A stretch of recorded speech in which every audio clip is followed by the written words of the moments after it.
اور اللہ ان باتوں کو جو یہ اپنے دلوں میں چھپاتے ہیں خوب جانتا ہے۔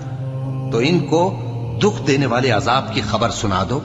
ہاں، جو لوگ ایمان لائے اور نیک عمل کرتے رہے ان کے لیے بے انتہا اجر ہے۔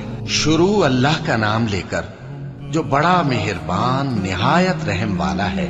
آسمان کی قسم جس میں برج ہیں، اور اس دن کی جس کا وعدہ ہے، اور حاضر ہونے والے کی اور اس کی جس کے پاس حاضر ہوتے ہیں، کہ خندقوں والے ہلاک کر دیے گئے، یعنی آگ کی خندقیں جس میں ایندھن جھونک رکھا تھا، جبکہ وہ ان کے کناروں پر بیٹھے ہوئے تھے اور جو ظلم وہ اہل ایمان پر کر رہے تھے ان کا نظارہ کر رہے تھے، اور ان کو مومنوں کی یہی بات بری لگتی تھی کہ وہ اللہ پر ایمان لائے تھے جو غالب ہے، سب خوبیوں والا ہے، جس کی آسمانوں اور زمین میں بادشاہی ہے، اور اللہ ہر چیز سے واقف ہے۔